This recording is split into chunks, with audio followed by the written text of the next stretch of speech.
Welcome to the Dork Forest. Jackie and her pals will never bore us. Shameless confessions about our obsession will make us laugh and smile. So let's explore the Dork Forest and dork out for a while. Hi, it's Jackie Cation, and you are listening to The Dork Forest. The website's JackieCation.com, DorkForest.com, TheDorkForest.com if you like a determiner. Let's do the credits. Patrick Brady's going to fix this audio and video. Vilmos works on JackieCation.com, and Mike Rickberg sang the song with his wife, Sarah. He composed it, and he will sing his version of the Mexican hat dance at the end of this show. Thank you so much for listening to The Dork Forest. Here's a scoop. I'm doing stand-up online. A lot of Zoom shows will eventually go back on the road. Sign up for my email list. It's easy to get off. It's harder to get on than it is to get off. And no harm, no foul. If ever bored, JackieCation.com, sign up for the email list. You'll find out about my weekly Zoom shows and stand up on the road eventually. You may donate to the show if you would like. I would like. Sure, I would. There's PayPal, Jackie at JackieCation.com, and there is a PayPal button on both DorkForest.com and JackieCation.com. And there's Venmo, if you like Venmo, Jackie-Cation, oddly enough. If you have listened to all of the shows, go to dorkforest.bandcamp.com, I think. The Dork Forest has a Bandcamp page. You can listen to a lot of ones that are free from pre-2009 when I started pre-recording. And then there's live episodes that cost me a couple of bucks, so I charge you a couple of bucks. There's also some stand-up. There's a story album that's very exciting there. And other than that, I have a lot of merch in my garage. Feel free to order if you know anybody who doesn't have any CDs or the DVD. And you can follow me everywhere at Jackie Cation. Let's get into the show. Hi, Jackie Cation here, talking to Andie Main. I've never had her on the Dork Forest. I have no idea why that's true, because you're made for the show, Andie Main. Well played. Are you calling me a dork? I am. And it is the highest honor when you come on the Dork Forest, and I say that you should have been on earlier. Oh, thank you.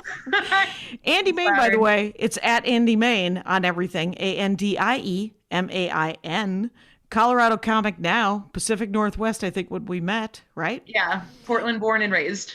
That's it. And you have an album that came out a year ago just now called MAGPIE on Blonde Medicine Records.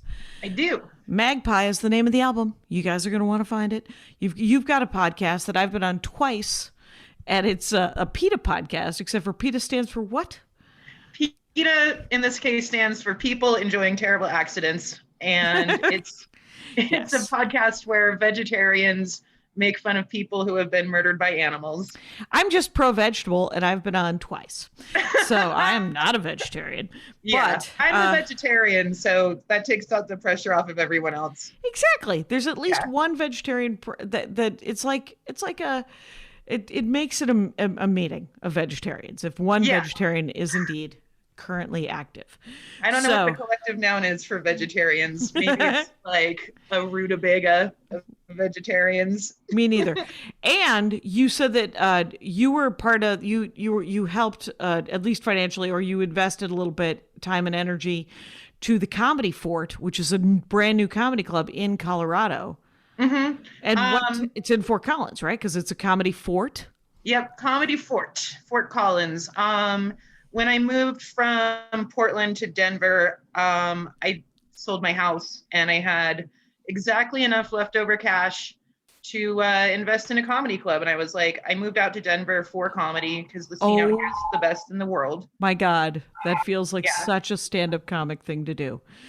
I have this nest egg. Oh, you want to start a comedy club? Yeah. Let me give it to you. Exactly. I was like, holy hilarity. Yeah. I mean, I hope they book me to perform there. I did that. I was booked to perform there in March. I will not be going because Aaron Jackson today defined it on Instagram. Aaron Jackson, one of the great comics of the world, has been on this program, needs to be back on again. Defines it as a vaccine envy. I have vaccine envy. I need to be vaccinated before I do stand-up comedy again. I would like you all to be vaccinated before you see stand-up comedy again. This is just my dream of us all not dying or having a hard time breathing for the next 30 years. So in the current reality of who's vaccinated, if we only did perform for those who were vaccinated, we would just be doing old folks' homes. Oh my gosh, that's so true. How great would that be, though? I kind of. Oh my gosh, I have to write that down because that is something I want to talk to Lori about. Lori, I have another podcast, you guys. Jackie and Lori show. Perform for the vaccinated. Nurses and olds. That's it, just the olds and the and nurses and teachers. Which would be an amazing. I mean, I once did a show, and I don't know. Now they're going to hear it twice if they listen to Jackie and Lori, because I once did a show for a group of elderly people, and I was a fourth, and some woman grabbed me before I went on stage. I was waiting to be introduced. She grabbed me in the way that I'm looking forward to when I get old, which is this sort of claw that'll just grab onto a person's wrist, and it is a death grip. And is it cold? It was a little chilly, a little clammy. And she grabbed my wrist, and she goes, "Speak louder and slower." And she grabbed my wrist. So she's not wrong. I was like, I see why you would want that. And but let's talk about your dorkdom, which I think is important that we get into, which is something I do not know anything about, and it is orcas, my friend. Orcas. Orca whales. Yeah. They are a whale. They're a dolphin. They're the biggest dolphin, but they call them whales just right. They're called orca whales, but a dolphin's are whales mammals? Yeah, whales and dolphins, they're all part of the species. I don't know if it's species, it's cetacean. Cetacean is their genus, I think. Okay. Yeah. Nice. The closest related land animal of any of these mammals is the hippo, which is very weird. The hippo, a terrifying animal. Yeah. That will kill you fatal. In a heartbeat. And they have bad eyesight. So their judgment of who to kill is entirely arbitrary. They're vegetarian and they just kill for fun. Right. I once got to feed a hippo at the LA Zoo. And what it was is you would throw a Waldorf salad, sans nuts, into the face of a hippo. And the zookeeper said, "Do not fall into the hippo cage because you will die. And you will end up on my podcast." Right. And she said, "Do not fall into the hippo cage because you will die. And I cannot help you because if I tried to help you, I would die. So do not fall into the hippo cage." But you threw cabbages and apples. So it was Waldorf, but no nuts. No nuts. Did they have their jaws open waiting for it? I think so. There was I think they have a good sense of smell. Mm-hmm. And I was standing close enough that they could smell the foods. And so open a mouth, toss, and then into the maw of a hippo, and then chomp, chomp, chomp. And then we continued. And it was actually it was a little disappointing, I felt, because we did it sort of in front of, it was during zoo hours. So kids were there too. And kids were like, "Can I feed the hippo?" And I thought, oh, you should let a kid feed this fucking hippo. Why do I get to? I mean, not that I'm not psyched to feed a hippo, but how much more psyched would a 9-year-old or a 7-year-old who might fall in and die? And that's what the zookeeper told me, the zoo lady. Yeah. He was like, "I can't risk. I have to risk someone in their 40s. And I was like, fair enough. Fair enough.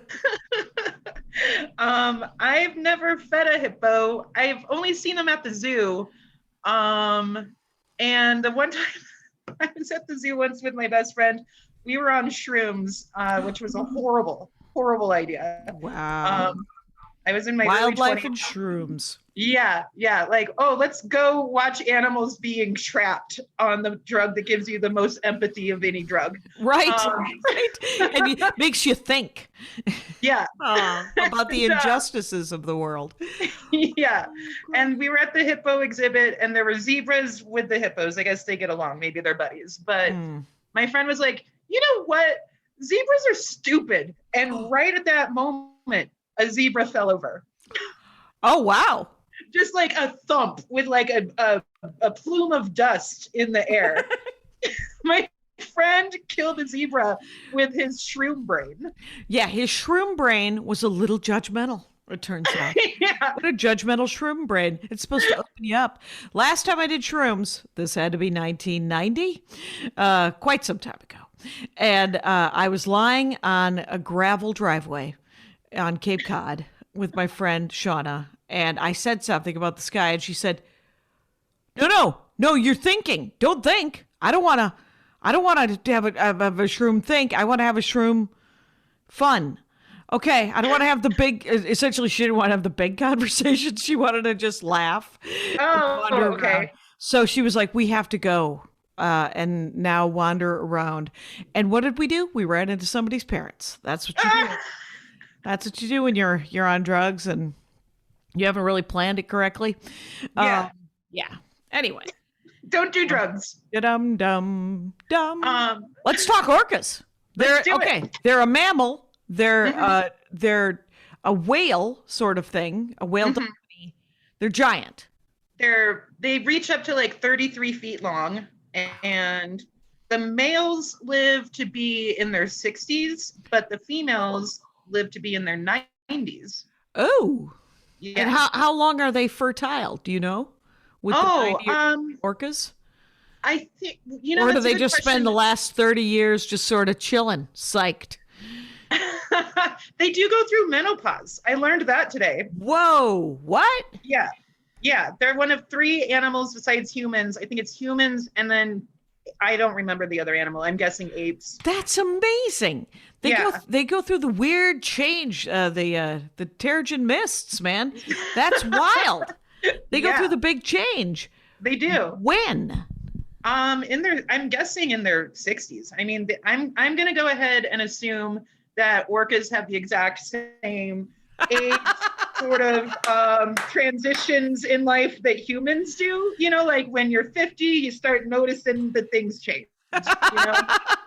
Oh my God. I love the idea that female orcas, lady orcas, they're born right around 13. They really just they get a little moody, like you do. Same with the boys, but the boys get silent and the girls get kind of grumpy. And these are vast generalizations, by the way, and I'd like to acknowledge that. And then we're scientists and comedians, and it's important to make generalizations. But it's funny. Wow. Okay. So, what did you learn about orcas? About the mating of orcas? This is kind of what I'm interested in, just because of their age difference. Oh, about like how the males die earlier? Yeah. Well, I think that the reason that the orca societies they're matriarchal.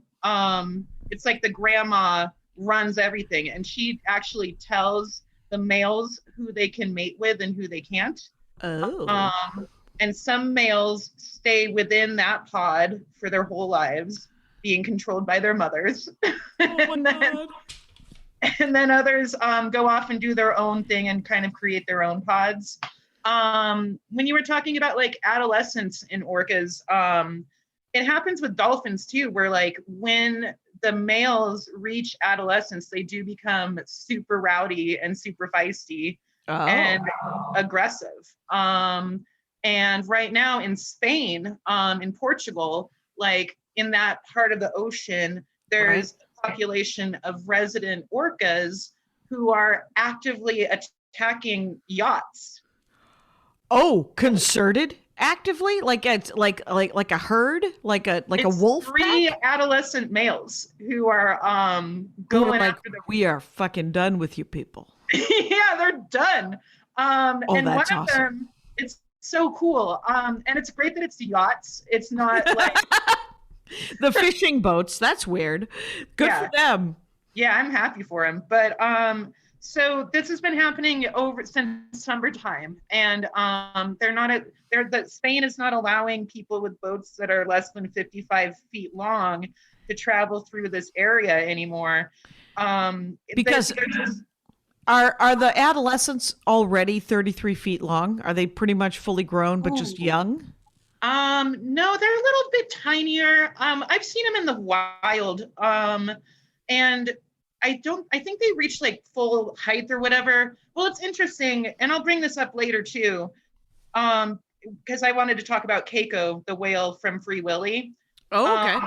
Yeah. Because that was an orca. Yeah, he was an orca. And he when he moved from his tank in Mexico, they tried to rehabilitate him and put him in Oregon, in Newport. And they constructed like an entirely new tank for him that had like salt water and like actual ocean water rather than like just, I don't know, whatever they were putting in his Iodized next- Mortons. Yeah, exactly. A terrible idea. Someone just Yeah. emptying salt packets. Yeah. I mean, he was being treated horribly. He wasn't being treated horribly in Mexico. It's just that they didn't have the right technology for him. They loved him there. But when he moved to Oregon and lived there for like 2 years, he actually grew an entire foot and gained 1,000 pounds. And his fins even grew like 6 inches longer. Just because just because he was able to like thrive a lot more in those conditions. So That's amazing. yeah. So I'm assuming I'm just going to go ahead and treat it like the life cycle of humans. Yes, When you're that's like, awesome. when you're like 15, you're as tall as you're going to get. Okay. For whales Okay. and for Right, humans. you might grow another inch and a half. So in their case, maybe a foot, but that's going to be some weird spurt when you're 20. Yeah. So yeah, these orcas in Portugal, they're like, they can't tell if the scientists can't tell if they're playing with the boats or if they're deliberately attacking them. But there's been like 40 attacks in the last summer, and I'm 40, yeah. Wow. And they're always going for the rudder, which is the bottom of the boat. It's the part that looks kind of like this, and it also looks kind of like a dorsal fin, just upside down. Yeah. So I don't know if that's But part it's of it. 3 male adolescents that are hanging out, going, see that dorsal? Let's go screw with that. And you're like, Yeah, it reminds me of like, teenage boys hot wiring cars or something. right. It's so weird. Now, okay, so what do you want to? I have questions about orcas, and some of them are sad. Sure. Do the Japanese eat orcas? That is my only sentence. Is anybody eating an orca? I bet that like natives in the Arctic or in I don't know. Maybe the Inuits. Maybe. Yeah. Okay. So because that's my other question: is their path? Are they Pacific animals or are they Atlantic animals? They sound like Atlantic. They're in every ocean, Jackie. Every ocean. Every ocean. They spread out. Oh yeah. And there's migrant whales, which they migrate, and then there's whales that just stay home. And orcas are both kinds. There's orcas that just stay home, and there's orcas that migrate. Yeah. There's 2 different types, and with the migrant whales, they're the ones that are insane. They're the ones that'll eat sharks and other whales. Like they hunt in packs. They coordinate all of it. They're able to talk to each other telepathically, Jackie. No, not radar, telepathically. Telepathically. Like there's a theory that, if you look at a whale brain, and I've looked at pictures of them, the way that you can tell how intelligent an animal is based on like the ridges and the shapes in the brain. I don't know, the bumpiness. Is that making sense? Okay. Like you either have a smooth brain like a cat, or you have a very or you have a very complicated bumpy brain with lots of texture in it, and orcas have a very textured brain. And the theory about like why whales will sometimes beach, like pilot whales, for instance, beach a lot, it's because one whale in that herd is sick. And so then the whales, because they're all like interconnected telepathically, they all think they're sick. Wow. And yeah, it's kind of like the Borg. Yeah, it's very much. I mean, if it's a hive mind, Yeah. like if they have a crazy ass hive mind, that's banana land. Wow. So, but orcas are carnivores. Yeah. There's no vegetables in their world. No seaweed. No seaweed at all. It's all just meat, and it's and fish is on the. But they eat dolphins.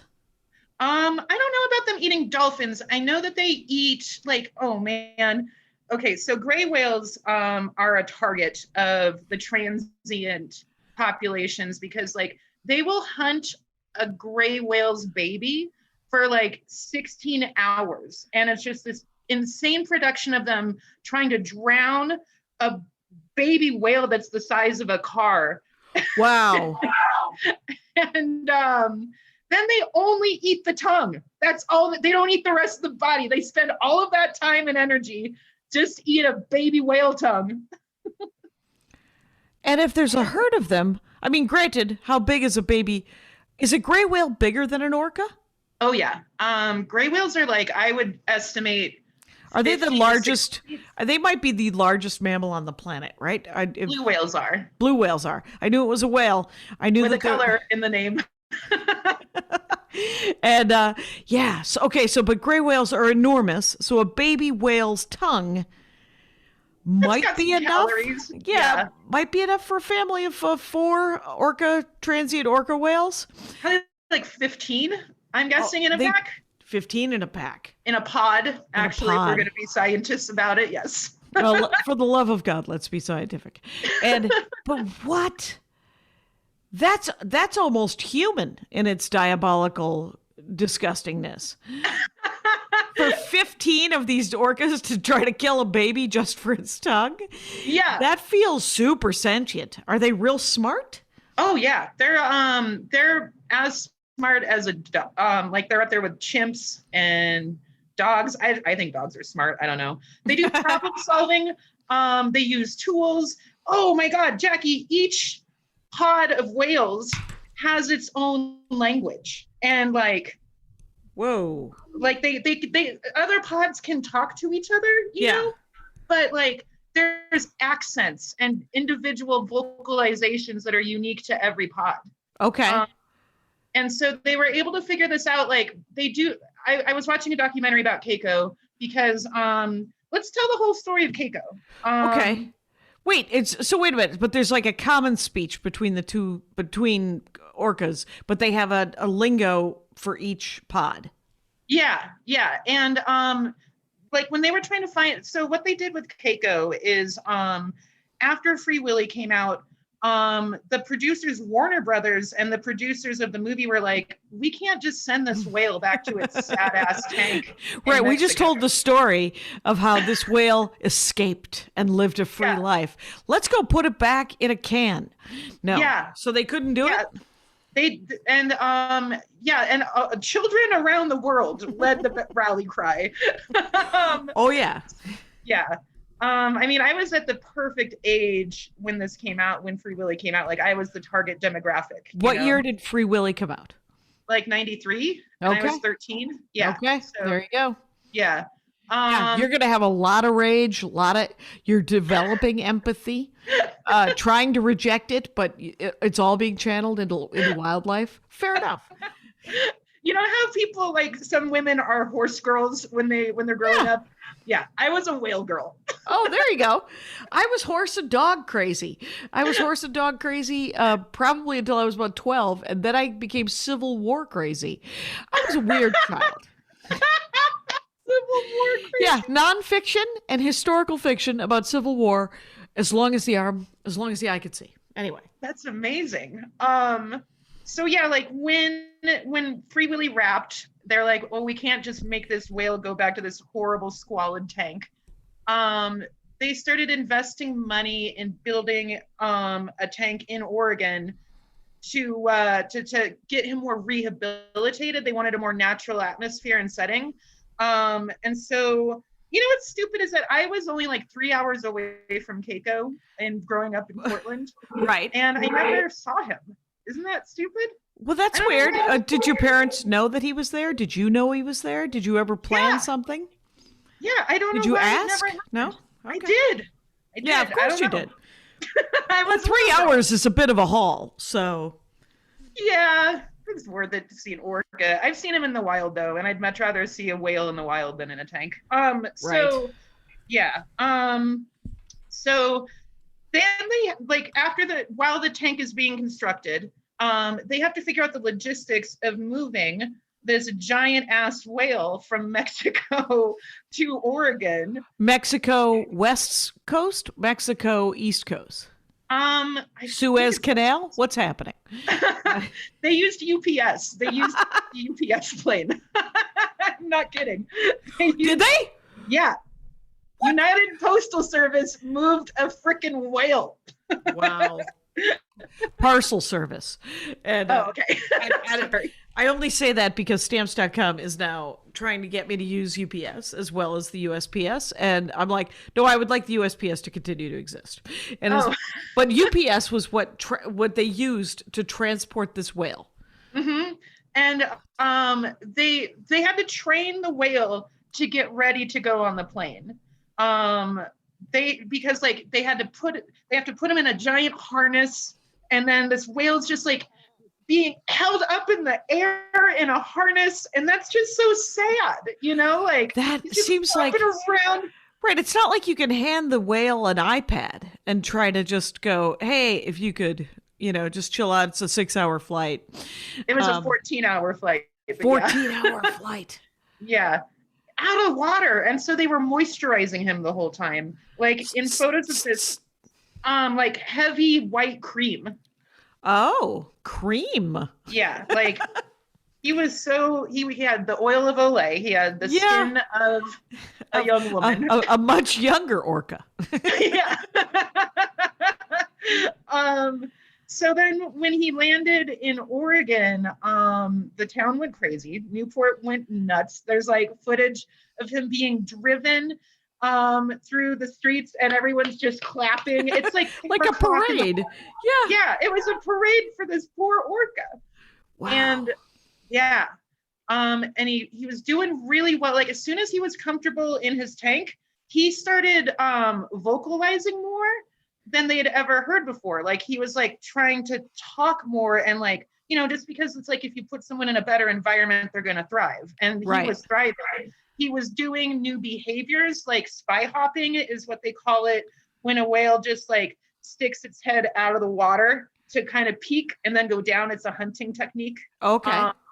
So Keiko started spy hopping for the first time, and he was doing all of these like elaborate types of, well, I think of it as dancing, I'm a romantic at heart about whales, but he was like doing new flips and jumps and dance moves, and he was having a pretty good time.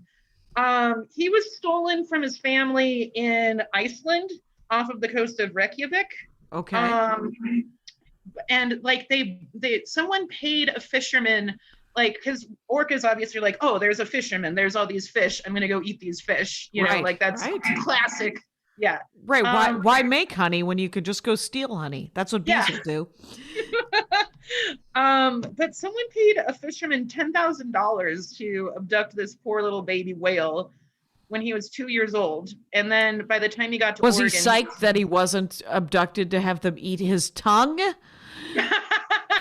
True.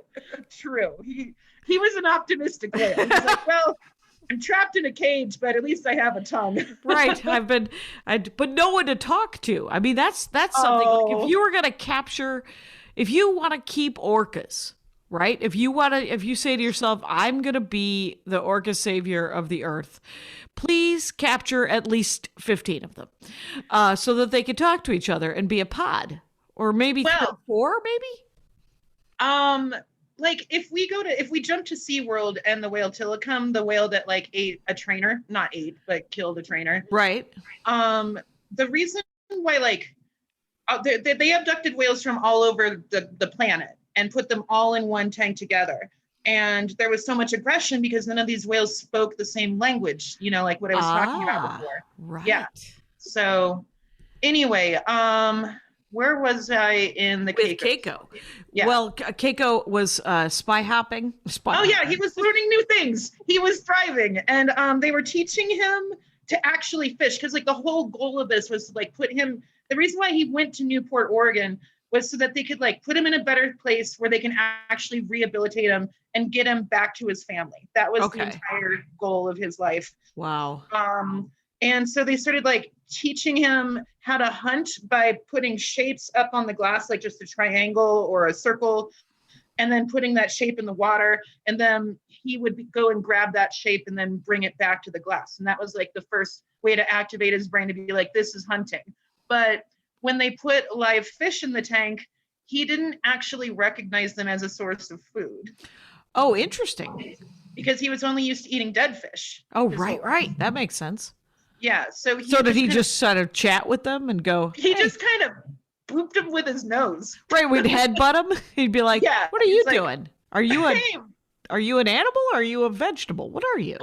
I don't know why I don't want to eat you. Right. That's so weird. Then you try licking him. And yeah. So they never did figure out how to make him hunt then.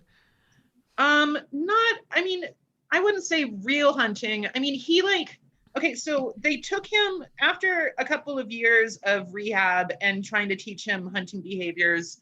They did move him to Reykjavik. They put him in like just this giant, he was in open water for the first time in 30 years or something.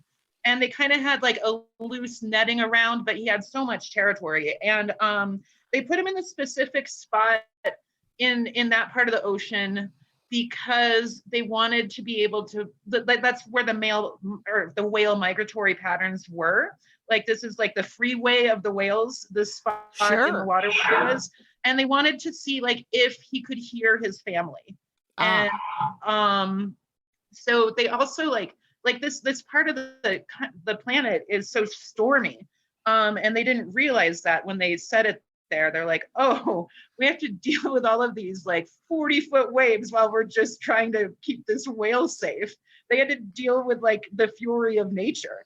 Right. It was just a massive undertaking. And so the end of Keiko, I'm getting Tilikum and Keiko confused. Okay. So Keiko, he ended up hanging out with other pods of whales a little bit, but he never like connected with them.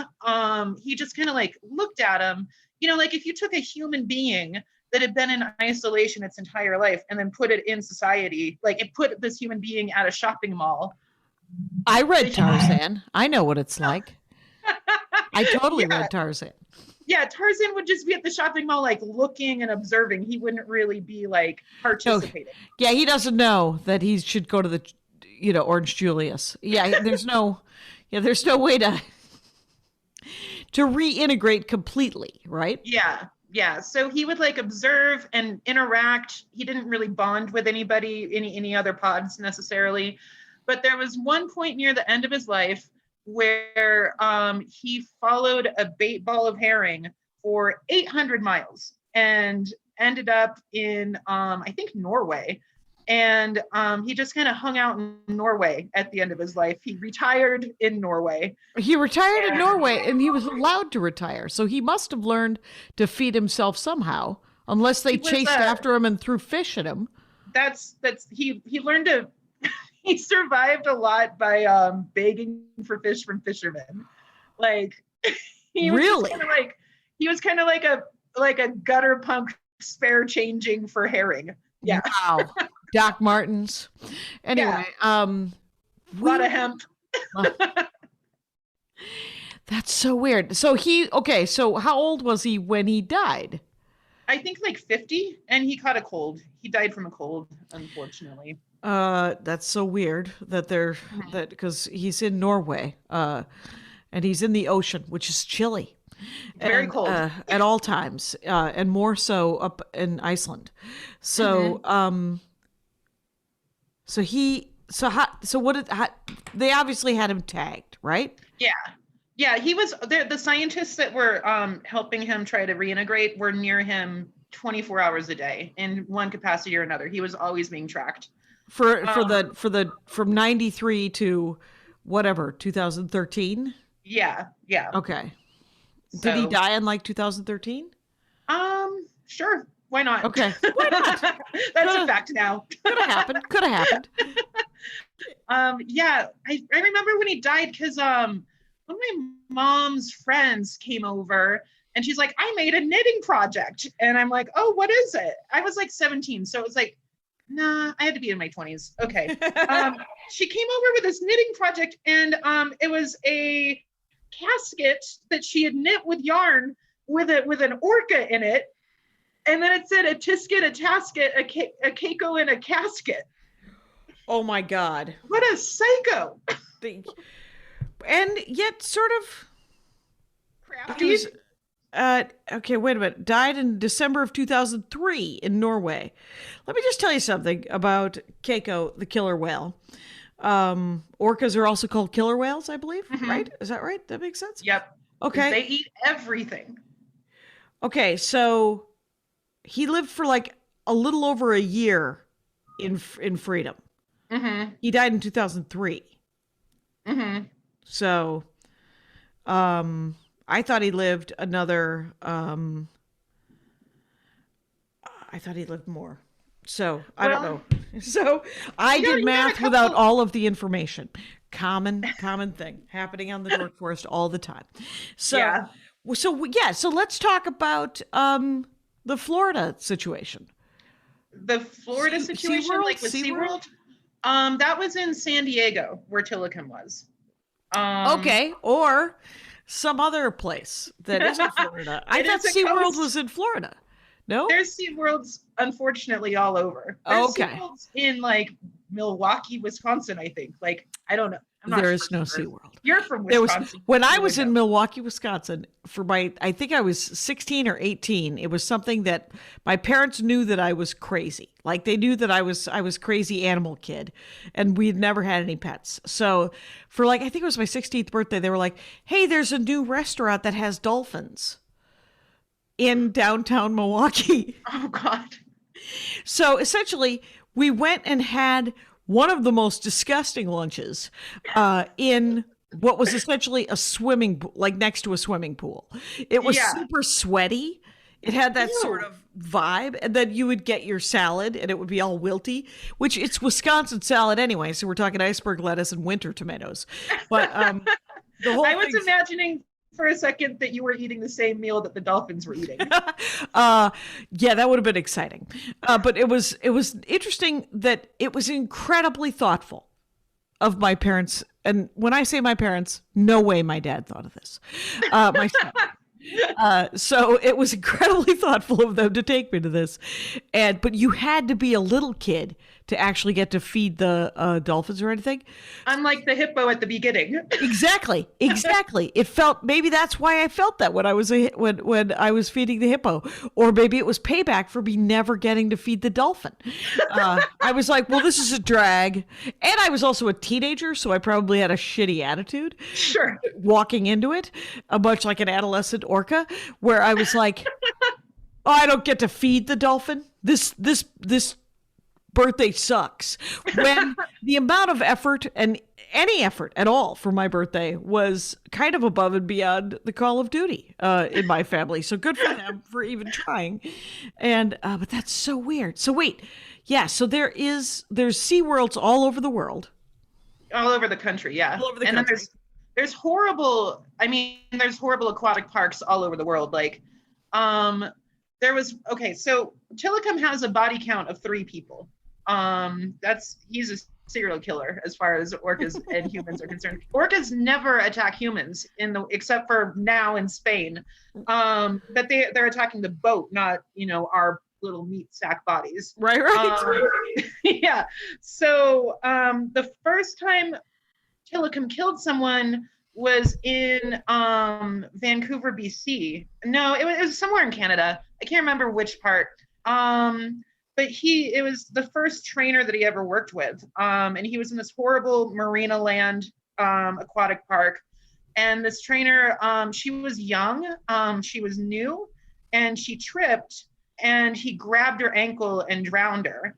And then the other two whales that he lived with, his roommates, his jail mates, I don't know, his prison buddies, they started like swimming around and just like going in circles. They were super excited, as if to be like, yeah, get her, kill her. He drowned her in front of an audience of people. Wow. Was the audience also like, get her?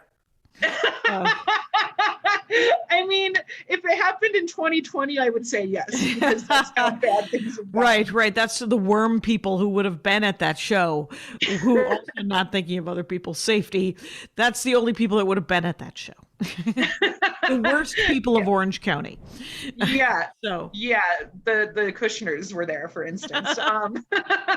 So he killed that lady, and then Tilikum was especially huge for a whale.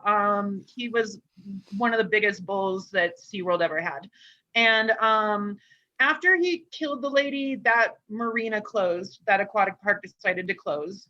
And they sold him to SeaWorld. And the guys that sold him to SeaWorld were like, oh, he'll have a much better life at SeaWorld. But he was moved over there, and even though he was gigantic for his species, he was also really shy. And I mean, of course, if you're so isolated and alone, you're going to be shy and weird.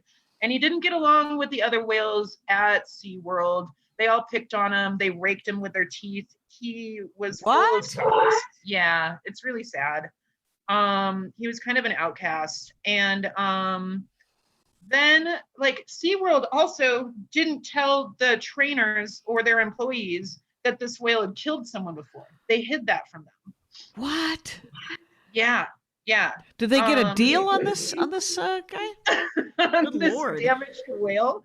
I think they paid like $1 million or something crazy like that for him. But the second time Tilikum killed is one of my favorite stories that has ever happened. This is like when I was researching Tilikum for my own podcast. Okay. By the way, we are talking with Andie Main. Everyone should know I'm Jackie Cation. I'm talking with Andie Main, great stand-up comic, has an album out called MAGPIE on Blonde Medicine Records. She has a podcast called PETA, which is People... What is it? Enjoying Terrible Accidents. Right, and it's about animals, and she's about to tell us a story about that. And she's also a big supporter of the Comedy Fort, which is a Fort Collins stand-up comedy club, which we all want to work. Okay, go ahead. Please tell me about when you started researching Tillamook. What was the name of this? Tilikum. Tilikum. Tillikum. Yeah. Got it. Tillamook. That's catchier. It is. I should get a job at SeaWorld. No. No. We could get jobs at the SeaWorld and take it apart from the inside, Jackie. That's it. That's how you do it. Let's Antifa SeaWorld. Oh, Antifa, that's adorable. Auntie's against fascism. Yeah, I'm an auntie. Anyway. So this the day that I was researching this, I remember so vividly just sitting on my couch, and I was actually going through a sad moment in my life. I was depressed. I was like just sad. And then I found out this story, and it changed my entire day because it's the funniest thing that's ever happened in the history of humanity. Which is why you started your podcast, People Enjoying Terrible Accidents. Yes. So there was this hippie drifter, like a 30-year-old guy. He had long hair. He smelled weird. He was like a train hopper. Okay. He was kind of like a Charles Manson type of dude. He broke into SeaWorld. We don't know how he got in. I'm guessing that he came in during regular park hours and like hid in a bathroom until everything closed. Sure. Or a bush. Or a bush. Yeah, he was very crusty, so he might have been in a bush. He would've fit. He wanted to have a midnight experience with a whale under the full moon. And of all of the tanks, What a dummy. in all of the sea worlds, In all of the world. he found him. He stood above Tilikum's tank, Oh, took his clothes off, and jumped in with Tilikum, the only whale in the history of the world that has ever killed a human before. The only orca, I should say. And this guy jumps into that whale's tank. wow. Wow. We should literally find his family and just neuter all of them. That is the dumbest dude on the planet. Let's get some demographics on this guy. How old was he? He was like early 30s, white hippie looking dude. Okay, so white male, cis, probably straight, hippie looking dude, Bearded. in his early 30s. Yeah. And what year did this happen? Do you know? Ooh, boy. No idea. I'm guessing Okay. between the 90s and the 2000s. Okay, so maybe late yeah. 90s, early 2000s. Yeah. Okay. Okay. Wow, So, this guy's dumb. Okay. Yeah. What jumps happened? Jumps into the tank, naked, midnight experience with an orca. I mean, I love orcas, but I'm not gonna hug one, you know? No. Yeah. I would like to be on a larger than 50-foot boat, sort of going next to one on an ocean. So Yeah. it doesn't attack me and I just get to watch it play and jump. Yeah. Yeah. I'll tell you about my own orca experience after this story, which is similar to what you just described. That's the best. So the trainers the next day wake up, they go to work as normal. They're like, "Hey, Tilikum, how's it going?" And Tilikum is zooming around his tank in circles with this guy's naked dead body draped over him as if he was a cowboy riding a horse. Oh my God. Like wearing the skull of your dead foe. Yes. Oh my God. And Tilikum's partying. He's like, "This is awesome." And If this is what it takes for you people to leave me alone, look at this, assholes. Wow. Yeah, it's like Marlon Brando in Apocalypse Now, you know? And when they got the body off of the whale, they found out that like Tilikum ate his dick. That's the only part of this man that was eaten. So Tilikum drowned him and then ate his dick. What? That's banana land. What the? Think of the precision for this gigantic whale skull to be able to just gently only eat a dick. Right, a flaccid, receded penis of an adult male. Old penis, yeah. Testicles as well, or just the wiener? I'm gonna say both. I'm gonna say he got them all in All one right. delicious little bite. Oh, crying out loud! That is horrifying. It's And amazing. somehow appropriate. Yeah. Oh God. Delightful.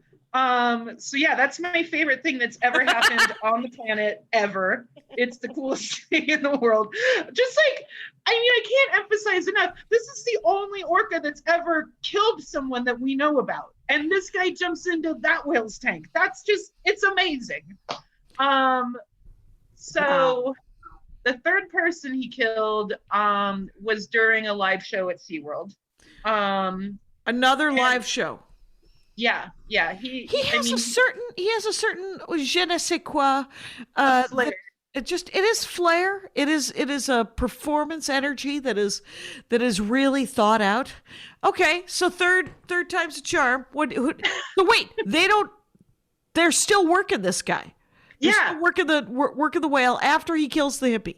Not only are they working him, they're milking him for his sperm. Oh, good. Wait, not the guy, because that guy's sperm is That done. guy cannot sperm Maybe they're hoping to anymore. get that guy's sperm. No. Oh No, my let's- God. Yeah, they were breeding him specifically because he was the biggest whale there at the park. So He sired like 14 other psychopathic whales. Right, who will one day fight for their freedom in a Planet of the Apes kind of way. Yes. Good for them. Rise up. Rise up. Yeah.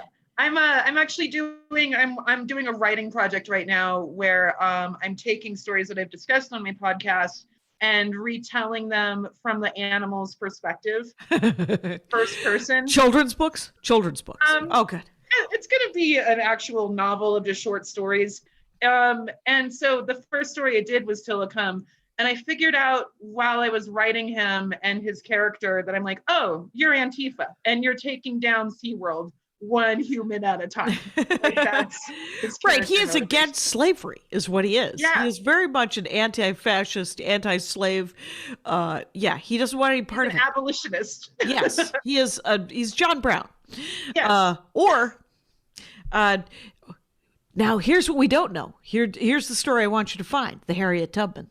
Find the Harriet Tubman of the whales, the one that's getting them out. Anyway. Wow. Mm-hmm. That's amazing. Yeah.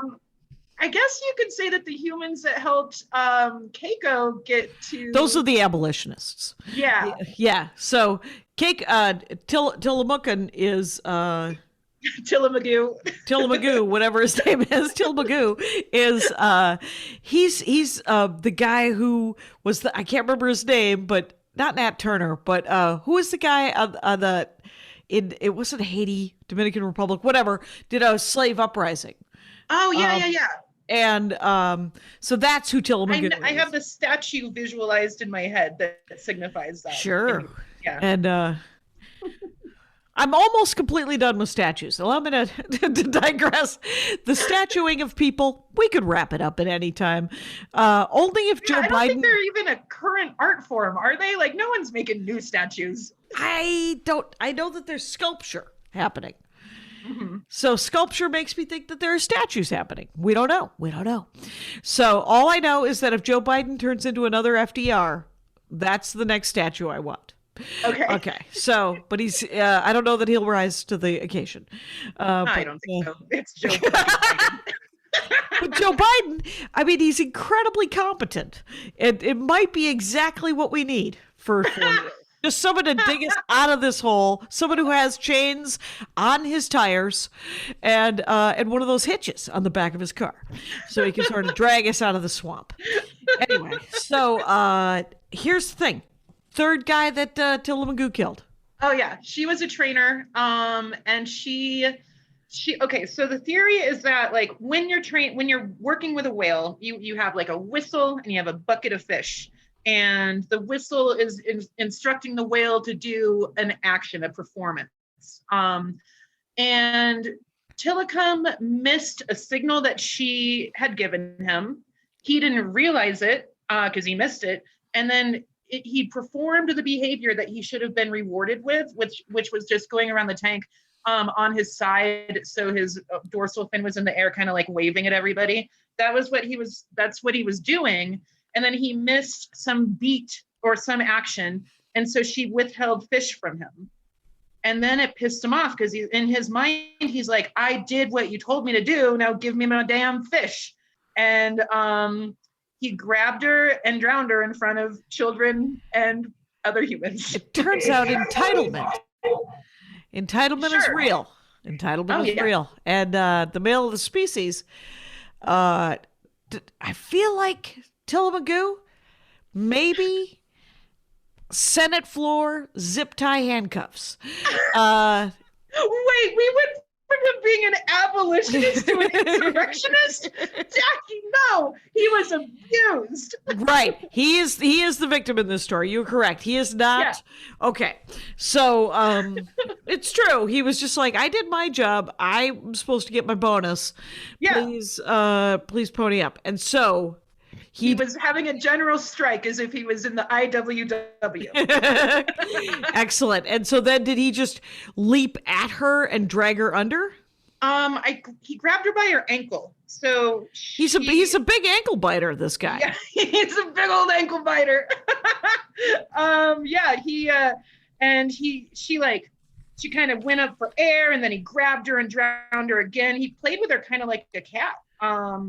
playing with a bird, and he enjoyed it. And then did he go around and around with her draped over his head like he did with the hippie? That would have been amazing. Really would have. Was it captured on film? Is there a film of her being killed? Yeah, it's in the documentary Blackfish. Wow. Yeah. And that's right. There was that documentary about SeaWorld, essentially, right? Yeah. And it's that documentary's the reason why SeaWorld no longer has a captive breeding program. They aren't acquiring any new marine mammals. Okay. They're letting the whales that live there die off, and then they're not ever going to have any more orcas again. And it's because of the public pressure that the documentary Blackfish put on them. Okay. So that's really cool. And the saddest thing about like the existence of these orcas, one of the saddest things is that in the wild, we said they live up to 90 years, but in these tanks, they only live like 30 or 40 years because their quality of life is so diminished. Right. And do they mostly have male orcas, or do they have both males and females? It's a mix. Yeah, it's just hence the breeding program. Yeah. So what other? There are no other whales in captivity, are there? There's beluga whales, but those are also porpoises too. Okay. Yeah. And are we captured them for caviar? What's happening? Ooh, I don't know what we're capturing them for. Unfortunately, I feel gross saying this, but I've seen belugas in a tank in Vancouver, BC once. Okay. Have you ever been to the Monterey Aquarium in California? Yeah. They're doing their darndest to have. It's an aquarium. It's not a hey, perform for fish kind of situation. It's a fish zoo. Yeah. And the whole thing about the fish zoo, and I have a bit about it, is that I don't want to. Are they stingrays? No, they're not stingrays. They're the things you can pet. Oh, yeah, they are stingrays. They're stingrays. Yeah. That's I did it once, and then I thought, how would I feel if a hand came out of the sky and just started patting me on the top of my head? And I have since been like, no. Yeah. I'm not doing this. And the thing about the Monterey Aquarium is how beautiful it was and how fascinating I've been to two amazing aquariums, and I wonder about the ethics of aquariums, Mm-hmm.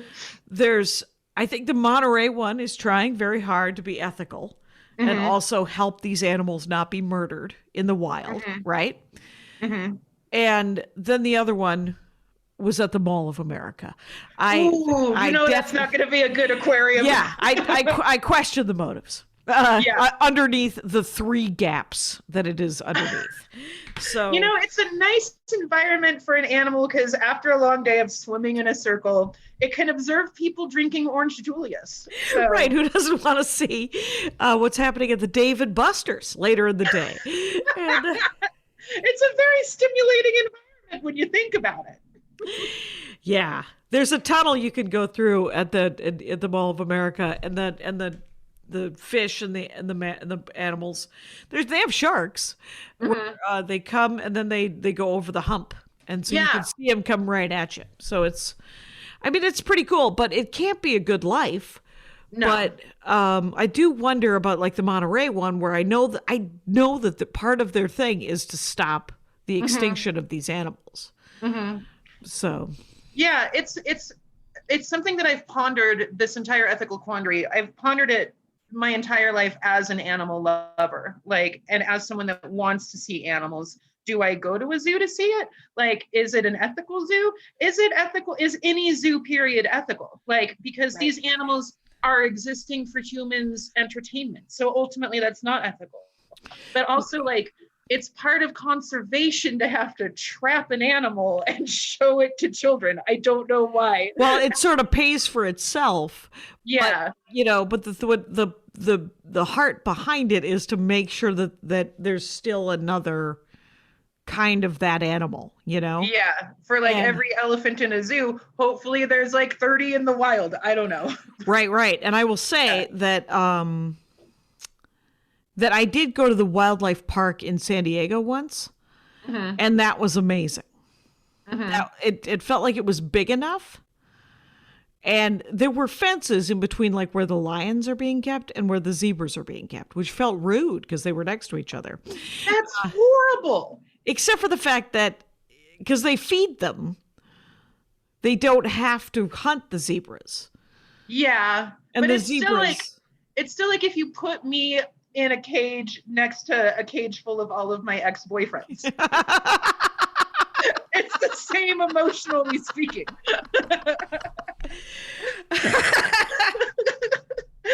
And they're all just telling me why they don't love me. Too funny. Oh my God. So I have seen orcas in the wild, and this was one of the coolest things I've ever done. We went on a boat. It was like there were two sections on the boat. You can go upstairs and downstairs. Okay. It was, I'm guessing, 60 feet long, and it was on the coast between Washington and Vancouver, BC. Okay. And on this trip, by the way, right behind my curly hair, is a painting I did of humpback whales. Oh, very nice. Yeah. Acrylics? Oil, as a matter of fact. Thank you very much. I've got 3 paintings of whales in my house. I can't acquire anymore, or else it's going to look real weird. But we got to see humpbacks, which is my favorite whale, aside from orcas. Right. I even have a tattoo of a humpback here on my bicep. Right, sure you do. That's super blue. That's all I can see. Oh, wait a minute. Yeah. I can see him. There he is. And then you're clearly wearing a Make America Great t-shirt. What's that all about? Well, Trump's got a gun in his mouth. Oh. So. Wow. A lot of political going on, but it has to because it's whale talk. Hello and welcome to Whale Talk with Andie Main. You guys, we're talking about orcas. They're actually a dolphin, and so Andie Main, by the way, ANDIEMAIN. It's at Andie Main on all the things, the Twitter, and whatnot, Instagrams and the Twitters. right? Yeah. Andie Main has a hyphen in it for Venmo. If you were to want to send her a cup of coffee, you'd knock yourself. Andie-Main. Yep. Don't hold yourself back. Don't feel like you could. She would somehow be offended. Anyway, other than that, she has a podcast called the PETA podcast, which is People Enjoying Terrible Accidents, and she likes the Comedy Fort over in Fort Collins, and has an album called MAGPIE of stand-up comedy. So you should check all that out. And now, tell me about your whale watching. Oh, so we got to see. We're at an hour, just so you know. Okay, yeah. We're wrapping it up with a story about live whales outside, which I think is a beautiful way to end this tale. Yes. Yes. So I got to see humpbacks, which, like, I screamed, Jackie. Like, everyone else is just like, oh, that's cool. It's a whale. I screamed like a little girl in the 60s watching the Beatles. I was like, ah! And then we found a pod of orcas. And just the coolest part of this whole trip is, like, you know, when you're on the open ocean and the boat's not moving, you're just, you know, stalling in the water, and you feel like that rhythm of the sea, you know, just that natural rhythm, and you're like used to it. The biggest whale from that pod of whales swam under the boat, and it changed the way that the rhythm of the ocean for us to experience worked. Like, he changed it with his body, where, like, the boat stopped moving in the way that we wanted it, that we were used to it moving. Right. And the boat you were on was like a 50, 60-foot boat, right? Yeah. Yeah. And, like, we just got to see this giant whale under a boat come out the other side, and I cried. It was the best moment. I loved it. I loved it so much. I have swam with whale sharks. Accidentally, though in the joke I talk about swimming with dolphins because it's less words than whale shark.